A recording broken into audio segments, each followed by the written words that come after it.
આજના તાલુકા કક્ષાના 80મા સ્વાતંત્ર્ય પર્વની ઉજવણીના કાર્યક્રમમાં ઉપસ્થિત તાલુકા પંચાયત ધોરાજીના પ્રમુખશ્રી, જિલ્લા પંચાયત રાજકોટના સદસ્યશ્રીઓ, તાલુકા પંચાયત ધોરાજીના સદસ્યશ્રીઓ, ચીચોડ ગામના સરપંચશ્રી, ગ્રામ પંચાયત ચીચોડના સદસ્યશ્રીઓ, ગ્રામજનો, શાળાના આચાર્યશ્રી, શિક્ષકશ્રીઓ, તાલુકાની જુદી જુદી કચેરીઓમાં ફરજ બજાવતા અધિકારીશ્રીઓ તેમજ કર્મચારીશ્રીઓ તેમજ વાલા વિદ્યાર્થીઓનું હું તાલુકા વહીવટી તંત્ર તરફથી હાર્દિક સ્વાગત કરું છું. તેમજ ઉપસ્થિત તમામને 80મા સ્વાતંત્ર્ય પર્વની હાર્દિક શુભકામના પાઠવું છું. 15મી ઓગસ્ટ ભારતના ઇતિહાસનો અત્યંત મહત્વપૂર્ણ અને ગૌરવપૂર્ણ દિવસ છે.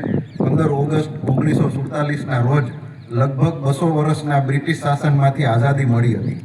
આજે આપણે સૌ આપણા મહાન રાષ્ટ્રના 80મા સ્વાતંત્ર્ય પર્વની ઉજવણી માટે અહીં એકત્રિત થયા છીએ. આ પવિત્ર દિવસે સૌ પ્રથમ હું દેશની આઝાદી માટે પોતાના જીવનનું બલિદાન આપનાર તમામ સ્વાતંત્ર્ય સેનાનીઓને શ્રદ્ધાપૂર્વક નમન કરું છું. મહાત્મા ગાંધીજી, સરદાર વલ્લભભાઈ પટેલ, સુભાષચંદ્ર બોઝ, શહીદ ભગતસિંહ, ચંદ્રશેખર આઝાદ, બાબા સાહેબ આંબેડકર, રામપ્રસાદ બિસ્મિલ, બટુકેશ્વર દત્ત, ઉધમસિંહ અને અસંખ્ય વીર શહીદોના ત્યાગ અને સંઘર્ષને કારણે આજે આપણે સ્વતંત્ર ભારતના નાગરિક તરીકે ગૌરવપૂર્ણ જીવન જીવી રહ્યા છીએ. આ આઝાદી આપણને સહેલાઈથી મળી નથી. આઝાદી મેળવવા માટે દેશના અસંખ્ય સ્વાતંત્ર્ય સેનાનીઓએ વર્ષો સુધી સંઘર્ષ કર્યો છે, જેલવાસ સહન કર્યો હતો અને અનેક વીરોએ પોતાના પ્રાણોનું બલિદાન પણ આપ્યું હતું. મહાત્મા ગાંધીજીએ સત્ય અને અહિંસાના માર્ગે અંગ્રેજો સામે લડત લડી હતી. સરદાર વલ્લભભાઈ પટેલે 550થી વધુ દેશી રજવાડાઓને એક કરીને અખંડ ભારતનું સર્જન કરવા માટે અમૂલ્ય યોગદાન આપેલું હતું. આઝાદ હિંદ ફૌજે ભારતની સ્વતંત્રતા માટે શસ્ત્રો સાથે સંઘર્ષ કર્યો હતો. આ ઉપરાંત પણ અસંખ્ય વીર સપૂતોને હંમેશા આપણે યાદ રાખવા જોઈએ. તેમના બલિદાનને કારણે આજે આપણે સ્વતંત્ર દેશમાં મુક્તપણે જીવન જીવી રહ્યા છીએ. સ્વાતંત્ર્ય દિવસ આપણને શહીદોના બલિદાનનું સ્મરણ તો કરાવે જ છે, સાથે આપણી કેટલીક જવાબદારીઓ પણ યાદ કરાવે છે. આપણા દેશના કાયદાનું પાલન કરવું જોઈએ, જાહેર સંપત્તિ, સ્વચ્છતા, પર્યાવરણનું સંરક્ષણ કરવું જોઈએ અને સમાજમાં ભાઈચારો તથા એકતા જાળવવી જોઈએ. સ્વાતંત્ર્ય માત્ર અધિકાર નથી, પરંતુ તેની સાથે જવાબદારીઓ પણ જોડાયેલી છે.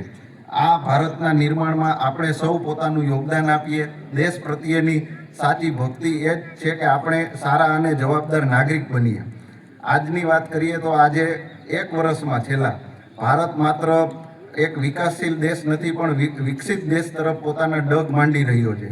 ઈસરો દ્વારા 100થી વધુ અવકાશ પ્રક્ષેપણ કરી મિશન એમના પૂર્ણ કરવામાં આવ્યા છે. ગગનયાન અને ભવિષ્યના ભારતીય અંતરિક્ષ સ્ટેશન જેવી મહત્વકાંક્ષી યોજનાઓ ભારતના અંતરિક્ષ ક્ષેત્રમાં વિકાસની દિશા દર્શાવે છે.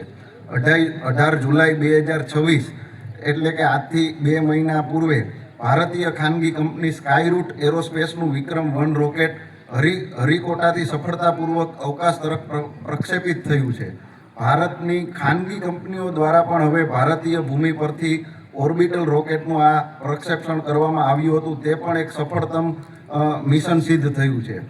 યુપીઆઈ એટલે કે ઓનલાઈન પેમેન્ટની વાત કરીએ તો માર્ચ 2026 સુધીમાં 29.53 લાખ કરોડના 2264 કરોડથી વધુના વ્યવહારો ડિજિટલ પેમેન્ટથી થયા છે, જે પણ એક આપણી દેશની સિદ્ધિ દર્શાવે છે.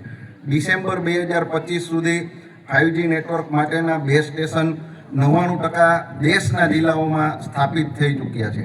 2026માં ભારતમાં ઇન્ડિયા એઆઈ ઇમ્પેક્ટ સમિટમાં 100થી વધુ દેશોએ પોતાનો ભાગ લીધેલો હતો અને 20થી વધુ આંતરરાષ્ટ્રીય સંસ્થાઓએ એની અંદર એઆઈમાં કયા કયા બાબતોનું આપણે રિસર્ચ કરી શકીએ તે અંગેની ભૂમિકાઓ મજબૂત કરેલી હતી.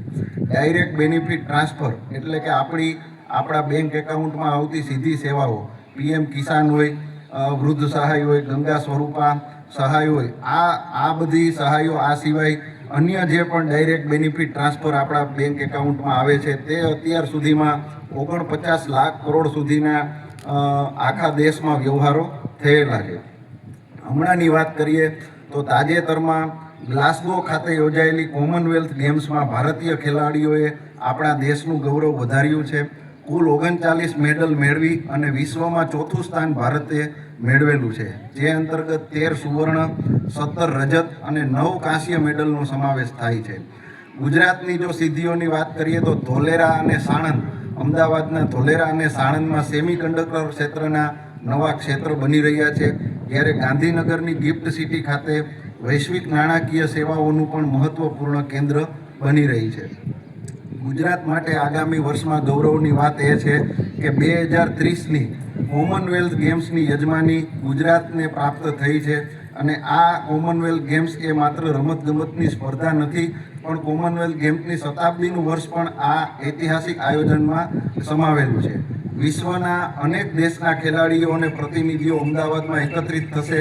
આ અવસરે ગુજરાતની રમતગમત પ્રતિભા, સંસ્કૃતિ, વિકાસ અને આતિથ્યને પણ સમગ્ર વિશ્વ સમક્ષ આપણે રજૂ કરવાની તક મળશે. ધોરાજી તાલુકાની વાત કરીએ તો છેલ્લા 1 વર્ષમાં સરકારી જમીનો પરના દબાણ દૂર કરવામાં સમગ્ર જિલ્લામાં ધોરાજી સબ ડિવિઝન એટલે કે ધોરાજી, કુકલેટા અને જામકંડોરણા સંયુક્ત રીતે પ્રથમ ક્રમાંકે આવેલ છે અને કરોડો રૂપિયાની જમીનો સરકાર પક્ષે ખુલ્લી કરાવેલી છે. પાટણવાવ ખાતે પ્રવાસન વિભાગને મહેસૂલ વિભાગ દ્વારા 29 હેક્ટર એટલે કે 180 વીઘા જેટલી જમીન પ્રવાસન વિભાગને ફાળવેલી છે, જે પાટણવાવ ગામમાં અને એની સાથે જ આપણા ચિચોડ ગામમાં પણ આગામી સમયમાં રોજગારીની, હોટલ બિઝનેસની વિવિધ તકો એની અંદર આપણને મળવા ખાતર છે. પાટણવાવ ખાતે સરકારશ્રી દ્વારા PGVCLનું નવું સબ ડિવિઝન પણ મંજૂર થયેલું છે અને એ અંતર્ગત મહેસૂલ વિભાગ દ્વારા એમની પણ જમીન એમને ફાળવી દેવામાં આવેલી છે. આગામી સમયમાં ગામને લગતા વીજળી અંગેના નાના મોટા પ્રશ્નો પણ પાટણવાવથી આપણા હલ થવાના છે. છેલ્લા 1 વર્ષમાં આપણા સબ ડિવિઝનમાં કાયદો વ્યવસ્થાના ભાગરૂપે ડિવિઝનમાંથી 50થી વધુ આરોપીઓને રાજકોટ જિલ્લા અને આજુબાજુના જિલ્લાઓમાંથી તડીપાર કરી અને આપણી કાયદો વ્યવસ્થાની પરિસ્થિતિ મજબૂત બને તે અંગેના પણ સઘન પ્રયાસો વહીવટી તંત્ર દ્વારા કરવામાં આવેલા છે. સરપંચ સંવાદ હોય, તાલુકા સ્વાગત હોય, તાલુકા ફરિયાદ સંકલન સમિતિ હોય વગેરે જેવાના ફોરમના માધ્યમથી ગામડાઓના જૂના પ્રાણ પ્રશ્નો પણ ઉકેલવામાં આવ્યા છે. જામકંડોરણા તાલુકાનું બોરિયા ગામ છે, જ્યાં છેલ્લા 8 વર્ષથી જમીન સંપાદનનો પ્રશ્ન હતો, પણ તાલુકા વહીવટી તંત્રએ કોઈ પણ ખેડૂતની જમીન લીધા વિના કાલાવડ ધોરાજી હાઈવે માટેની જે બનનાર છે એ સુખરૂપ એ કાર્ય પૂર્ણ કરેલું છે. આજના આ દિવસે ચિચોડ ગામે રાષ્ટ્રીય પર્વની ઉજવણી થઈ રહેલ છે, ત્યારે આ તકે ગામને 5 લાખ રૂપિયા રાષ્ટ્રીય પર્વની ગ્રાન્ટ વત્તા 5 લાખ રૂપિયા એટીવીટી આયોજનની ગ્રાન્ટ એમ કરીને કુલ 10 લાખ રૂપિયાની ગ્રાન્ટ આજે તાલુકા વહીવટી તંત્ર તરફથી આજે જાહેરાત કરવામાં આવે છે.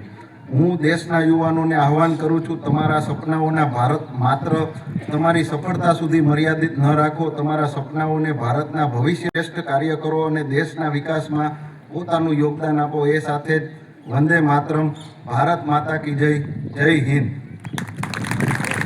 જોરદાર તાળીઓથી આપણે સાહેબ